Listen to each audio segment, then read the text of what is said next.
परंतु दादा अलीकडच्या काळामध्ये कुठेतरी दृष्ट लागली जिल्ह्याला। सातत्याने राष्ट्रवादी काँग्रेसच्या स्थापनेपासून हा जिल्हा आदरणीय पवार साहेबांच्या आणि तुमच्या पाठीशी खंबीरपणाने उभा राहिला।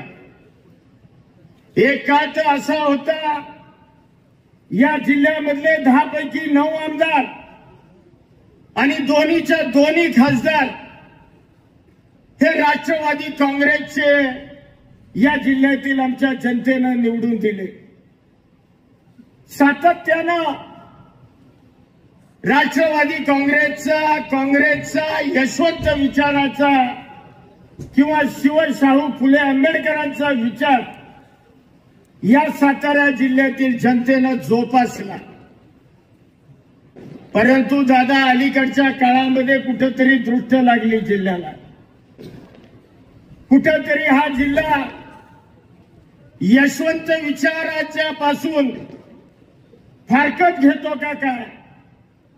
कुठेतरी हा जिल्हा, या जिल्ह्यातील जनता शिवशाहू फुले आंबेडकरांच्या विचारापासून दूर जाते की काय? अशा पद्धतीची परिस्थिती आज आपल्या समोर निर्माण आहे।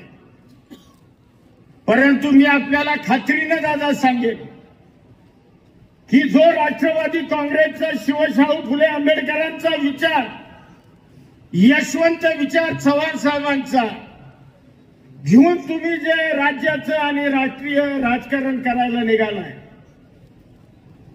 आम्ही सगळी मंडळी, मी असेल, नितीन असेल, बाळासाहेब असतील, आता सुनील माने, संभा तात्या, शहाजीराव किंवा मंचकारची विक्रम बाबा सुद्धा आपल्या सोबत आहेत, आमच्या भाग्यवंत काही उपस्थित आहेत, अनेक मंडळीचा आता नावं घेत नाही। परंतु मी या सभेच्या निमित्तानं दादा तुम्हाला 100% हमी देतो की आजचा प्रवेश हा या जिल्ह्यातली राष्ट्रवादी काँग्रेस भरभक्कम पुन्हा एकदा केल्याशिवाय राहणार नाही।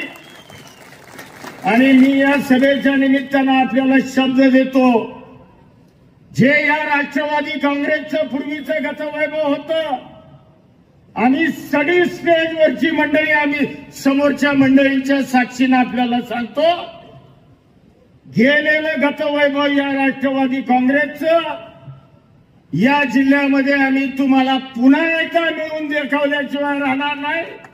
हा शब्द आणि विश्वास या जनतेच्या वतीनं आपल्याला देतो।